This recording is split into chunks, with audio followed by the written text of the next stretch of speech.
Bu yanlış sevincdir. İnanın bu sevincin arxasında o ruhda olan stresin sonra gələcək bir qəmi var. Sən sonranı gör. Bir an o əyləncəyə qapınma.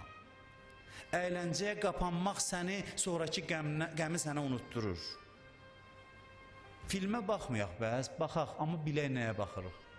Filmə baxmamışdan qabaq, bilək, yaxud da davamında baxaq görək ki, bu mənə yalancı həyəcan verib məni sevindirmək istəyir, əyləndirmək istəyir. Həyəcanla, istirabla əylənmək olmaz. Naaram ruh heç vaxt şad ola bilməz. Hansı filmlərə baxaq, gözəllik göstərsin bizə, dəyər göstərsin, bizi aram eləyib sevindirsin. Gözəlliyi görəndə insan sevinir. Gözəlliyi təlqin eləsin insanlara. Kəskin süjetli filmlərə baxıb, ruhu istiraba gətirib, şadlıq keçirmək günümüzün bəlasıdır. Bunların hamısının arxasında ağır bir qəm gizlənib, sonra çökəcək ürəyimə. Mən sizə düstur təqdim edirəm. Şadlığa çatmağın yolu, yeganə yolu, aram ruha sahib olmaqdır. Günümüzdə əksini düşünürlər. Məsələn, musiqinin səsini bərk verir, atlanıb düşür deyir, mən şadam. Bu şadlıq deyil, bu əzabın, qəmin özüdür. Bundan böyük qəm yoxdur ruh üçün. Biraz səbr elə, biraz səbr elə, görəcəksən necə ağırlıq çökəcək. O süni həyəcanla insanın şadlığa çatması mümkün deyil. Bu qədər yalancı həyəcan nəyə lazımdır? Sanki kimlərsə məqsədli şəkildə deyir, elə səs-küy salın ki, insanların aramlığı əlindən getsin, insanlar nə üçün yaşadıqlarını anlamasın və şadlığa gedib çatmasınlar. Biz Allahı şadlığın qənimi bilmişik, amma Allah bizə deyir ki, şeytan və şeytana qulluq eləyənlər sizin şadlığınızın düşmənidir.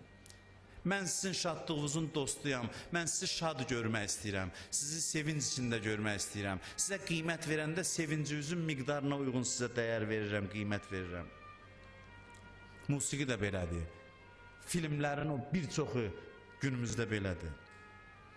Deyib, qoy mən mahnıya qulaq asım, məni hala gətirsin.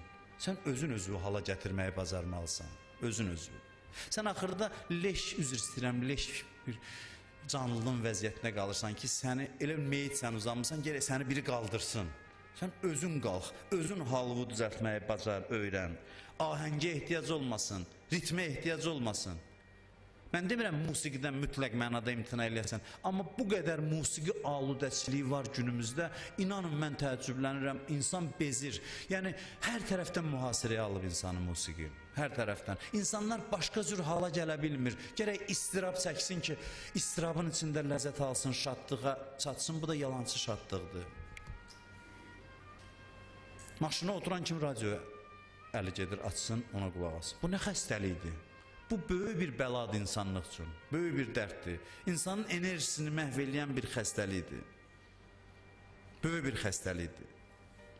Xəbərlərin özü belədir. Verilişlərin özü belədir. Mən burada çox təkid eləmişəm ki, mömin gərək gündə baş verən hadisələrdən xəbərdar olsun, xəbərləri izləsin. Amma ruhu təslim eləməyəsən. O aparıcı desin ki, diqqətin məndə olsun, bəzən kişi oturur, qadın oturur, müxtəlif adamları düzürlər ora, müxtəlif sözlərlə sənin diqqəti özünə çəkir. Sən gərək özünə hakim olub günündə müəyyən bir vaxt qoyasan ki, filan qədər mən xəbərə baxacam. Yoxsa o xəbərdən bu xəbərə keçsin, bu xəbərdən o xəbərə keçsin. Sən də oturasan, ağlı itirib ona ruhunu təslim eləyəsən. Bunlar hamısı insanı, belə deyək, süsləşdirir, insanı aramlıqdan məhrum eləyir. Qulaq as, amma həddində. Özünə hakim olmaqla. Aramlıq əldən getdisə, şadlıq da olmayacaq. Mütləq olmayacaq. Aramlığa da çatmağın yolu Allahı yad etməkdir. Allahı zikr etməkdir. Əla biz zikrillah tətməinnül qulub. Allahı yad etmək, o cahana, varlıq aləminə hakim olan qayda qanunlarla həmahənglikdir. Səthi, ötəri şeylərə könül bağlamaq deyil. Sübhdən axşamacan evlərdə televizor yanır, ana da pult əlində o otağa gedir, bu otağa. Bu nə mədəniyyətdir? Bu nə düşüncə tərzidir? Bu evdə böyüyən uşaq nə olacaq? O serial sənin, bu serial mənim. Ona baxır, buna baxır. Elə həyəcan keçirdir ki, elə bil ki, onlar hamısı canlı, hamısı dastanlardır, uydurma dastanlardır. Səni həyəcana gətirib əyləndirmək istəyirsən, özünə hörmət elə. Niyə fikri yoldan keçənə təslim eləməlisən? Niyə görə? Niyə görə? Əvvəl soruş ki, sən kimsən mənə nəsə proqram təqdim edirsən? Sən kimsən mənim fikrimi idarə edirsən? Bərbərə gedirik hərdən, hamımız gedirik də, başımızı belə eləyir. Belə eləyir, belə eləyir. Öz ixtiyarımızda deyil. Başımızı onun ixtiyarına veririk. Bax, gündə bir şeyə qulaq asmaq fikri o adamların ixtiyarına verməkdir. Sən idarə eləmirsən, o deyir, bu yana bax, baxırsan, o yana bax, bax, bu adamdır, bu insandır. Bu insanın ruhun nə vəziyyətdədir və günümüzün insanı budur. Günümüzün insanının vəziyyəti belə bir vəziyyətdir. Cibimiz qədər fikrimiz bizim üçün önəmli deyil. Biri cibimizə girsə narahat oluruq, fikrimizi oğurlayırlar, nigaran qalmırıq, narahat olmuruq. İnsanın aramlığa çatmasının yolu Allah'ı yad etməkdir. Mevlaya biz zikriki aşa qəlbi. Mənim ağam, qəlbim sənin zikrinlə yaşayır. Zikr elə bilməyin, üz-üzü bir şeydir. Qulağınızı elə şeylər eşitməyə öyrəşdirin ki, onun sizə xeyri olsun. Bu mənim sizə qardaş kimi nəsiyyətimdir. Həmmam xutbəsini eşitmişsiniz. Həmmam xutbəsi bir sözə baş verdi. Həzrət Əli onu danışdı. 3-4 nəfər gəldilər. Əli əleyhissalam qapını açdı. Dedi, siz kimsiz? Dedilər, biz sizin şiyələrinizik, sizin tərəfdarlarınız. Əli əleyhissalam diyor, tərəfdar deməyin, böyük sözdür. Deyin, sizin dostlarınız o. Tərəfdar sözü çox böyük sözdür. O yükü üzərinizə götürməyin. Deyin ki, biz sizi sevənlərdən sizin dostlarınız o. Biri əl çəkmədi. Dedim, mənə deyəcəksən, ya Əmir əl-Möminin, acizanə xahiş edirəm ki, dostlarınız kimlərdir bəs? Biz, o bir nəfər ki, həmmam idi, 4 zahiddən biri idi. Zamanəsinin 4 zahidindən biri həmmamdır. Əli əleyhissalam ona deyir ki, demə sənin tərəfdarınam, denən dostunam. Dedi, yox, mən əl çəkməyəcəm. Dedi ki, bəs onların xüsusiyyəti nədir? Əli əleyhissalam dedi ki, get yaxşı insan ol, yaxşı adam ol. İttəqillah və əhsin və innəllaha mə'al muhsinin. Deyir, Allahdan qorx, yaxşı adam ol, Allah yaxşılarındandır. Yəni, əl çək. Elə bundan qane ol. Dedi, yox, xahiş edirəm, and verdi Əli əleyhissalamı. Əli əleyhissalam dedi, gəl, 3-4 nəfər oturdu. Əli əleyhissalam başladı təqvalıların, yəni öz tərəfdarlarının simasını, sifətlərini saymağa. Bu söz o xütbədə gəlib. Buyurur ki, vəqəfu əsma'əhum aləl-ilmin nafi'iləhum. Buyurur ki, qulaqlarını vəqf eləyiblər.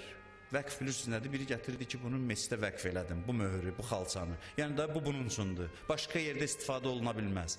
Qulaqlarını vəqf eləyiblər ancaq faydalı elmlərə. Onlara nə lazımdır ona? Bu xüsusiyyəti saydı. Sayanda həmmam dözmədi, yıxıldı yerə. Yıxıldı, canını tapşırdı. Əli əleyhissalam onun başının üstünə gəldi. Dedi, haqq söz öz əhlinə belə təsir qoyur. Və dedi, and olsun Allaha bundan qorxurdum. Özü təkid elədi. Qorxurdum ki, dözməyəcək. Bundan çəkinirdim. Qulağınızı faydalı şeyə vəqf eləyin. Hətta bir serialdır, baxırsan, soruşsan, niyə bu deyib, baxıram da elə-belə. Sənə indi bu lazımdır, ümumiyyətlə. Bunun mövzusu nədir? Bir kitab oxuyanda əvvəl bir ön sözə bax, gör, bu sənə lazımlı bir şeydir. Hətta mən deyərdim, xütbələrə gedəndə, mənim fikrimcə xətiblər gərək mövzunu elan eləsinlər. Bəlkə biri deyə bilər ki, mənim üçün bu saat lazım deyil bu mövzu. Mənə bu saat bunun faydası yox. Getsin başqa bir xətibin xütbəsinə qulaq assın. Daha faydalı bir mövzu. Mövzular əvvəldən bəlli olsun ki, hansı mövzuda danışılacaq. Amma istisna var ki, birinə mən etimad edirəm, bilirəm o faydalı danışır, onun sözünə qulaq asıram. Yəni qulağınızı xeyirli şeylərə buyurur ki, vəqf eləyin. Mən bir hədis oxuyuram, sözümü tamamlayıram. Bir hədis qısa oxuyub tərcümə edirəm. Bu 10 dənə şey sayır İmam Cəfər Sadiq əleyhissalam. Bunları insan hər gün yad eləsə, insan aram olar və sevinər, şadlıq içində olar. Bunu oxuyub üzərindən keçirəm. Buyurur ki, İnkanəllah təbarəkə və teala, bunu nəql edən ravi deyir ki, İmam Sadiq demək olar ki, tez-tez bu söhbəti bizə deyirdi. Yəni bu elə bir şeydir ki, İmam Sadiq əleyhissalam hər gündə olmasa mütəmadi bu mövzulara toxunurdu. Yadınızda saxlasa saxlayın, sonra diskdə də yazılacaq, götürüb köçürdüb özünüz üçün qoruyub saxlaya da bilərsiniz. Mötəbər bir hədisdir İmam Sadiq əleyhissalamdan. Buyurur, İnkanəllah təbarəkə və teala qəd təkəffələ birizq fəhtimamu kəlimaza. Buyurur ki, əgər Allah təbarəkə və teala sənin ruzuğu öz öhdəsinə götürübsə, onda həyəcan nə üçündür? Niyə narahatsan? Bir halda ki, deyir, ruzum mənim öhdəmədir. Dəlilərə də ruzu verir axı. Sən deyərsən, ağıllandır, düzdür, sən ruzu üçün durub getməlisən, mütləq. Amma getməyi və arxalanma, o bölüb, o ruzunu yetirir. Bir halda ki, Allah zamindir, narahatçılıq nə üçün? Və inkânər rizqu məqsumən fəl-xirsu limaza. Buyurur, əgər ruzu bölünübsə, tamahkarlıq nəyə lazım? Bölüb, sənə gələn pay gələcək. Tamahkarlıq eləyib artıq qamarlamaq nə üçün? Görün, nə qədər sadə sözlərdir. Hər gün bunu yad eləsək, sakit olarıq və şad yaşayarıq. Və inkânəl hisabu haqqən fəl-cəm'u limaza. Buyurur, əgər hesab kitab haqdırsa, mal toplamaq nə üçün? Mal toplamağı bəyənən hədislər var. Deyir, ağıllı adam ehtiyatı olar. Bir də var artıq yük toplamaq. Adam var xəstədir. Yığır, hərdən götürür, sayır, qoyur ora. Ölənəcən sayır, qoyur ora. Əlləzi cəmə'ə malən və əddədə. Quran buna işarə edir. O kəs ki, mal toplayır və sayır. İşi pul saymaqdır. Baxır, fəxr eləyir. Mənim filan qədər pulum xərcləmir. Yığır və baxır, sayır, sevinir. Dalıca buyurur ki, və inkânəl xələfu minəllah haqqən fəl-buxlu limaza. Buyurur ki, əgər malı qoyub Allahın ixtiyarında gedəcəksənsə, xəsislik nə üçündür? Səndən sonra hamısı Allaha, yəni qalacaq da dünyada, hər şeyində sahibi Allahdır. Dünyada qoyub gedəcəksənsə, paxıllıq, xəsislik nə üçün? Səxavət kimi insana aramlıq verən ikinci şey yoxdur. İstəyirsiniz, biləsiniz, xərcləyin, xahiş edirəm, biləsiniz. Xərcləmirsiniz, axı ki, biləsiniz. Xərcləmirsiniz. Deyim, mən bunu dəfələrlə demişim, nə deyirsin, deyin, nədən danışırsan, danış, məndən xums istəmə. Məndən ehsana pul istəmə. Eşidəndə ki, ehsan elanı var, tez qasır gedir ki, birdən qabağını kəsib nəsə alarlar. Bu elə bilir, xoşbəxtlik onu yığıb toplamaqdadır. Bundan heç kəsə xeyir gəlmir. Xərcdə gör nə qədər ruhun sevinir, aram olur, şadlıq içindədir. Minnət qəbul elə, kiməsə minnət qoyma. Kiməsə nəsə sərf eləyəndə özün minnət qəbul elə. Bu bir və bu növbətisi. Və inkânətil uqubətu minəllah ən-nar fəl-mə'siyyətü limaza. Buyurur ki, əgər Allahın cəzası cəhənnəmdirsə, günah nə üçün? Günah nə üçün? Günah insanın ruhunu narahat eləyir. Və inkânəl mevtu haqqən fəl-fərəhu limaza. Buyurur, əgər ölüm haqdırsa, ötəri sevinç, yalancı sevinç nə üçün? Atlanır, düşür, yekə kişidir, sevinir, bugün çox pul qazanmışam. Ölümü yad elə o məqamda, ölümü. Onda görürsən, buna sevinməzlər. Bu sevinməli bir mövzudur. Və inkânəl ərzu alallah haqqən fəl-məkru limaza. Əgər əməllər Allaha təqdim olunacaqsa, hiləgərlik nəyə lazımdır? Zinəyli eləyib, kimisə alladıb, nəsə əldə eləmək nəyə lazımdır? Və inkânəl məmərru aləs-sirat haqqən fəl-ucbu limaza. Əgər siratdan keçmək haqdırsa, qürur nəyə lazımdır?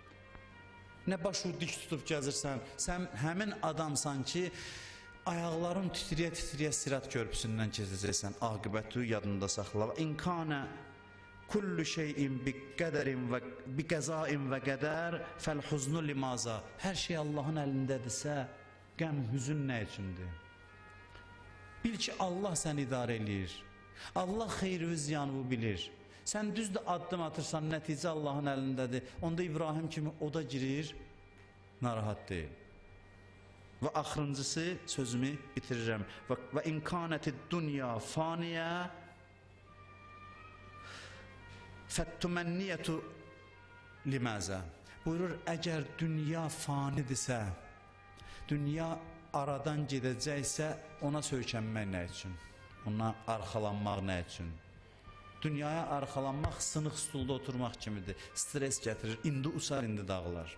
Dünyada insanlar niyə stres içindədir? Çünki dünyaya arxalanıb, indi əlimdən çıxar. Hər şeyin də üzərinə bax dünyaya. O möhürü heç kəs görmür. Hər şey görürük, onun üstündə bir möhür də var. Diqqətlə baxsaq görərik yazılıb üstündəki bu müvəqqətidir. Bu müvəqqətidir. Hamısı səndən alınacaq. Bir halda ki müvəqqətidir, ona söykənsən, heç zaman aram olmayacaqsan. Elə şeylərə söykən ki, əbədidir. Bax, İmam Sadiqin bu 10 nəsihətini bugün sizə hədiyyə elədim. İmam Sadiqin şəhadət günündə keçmişdi deyə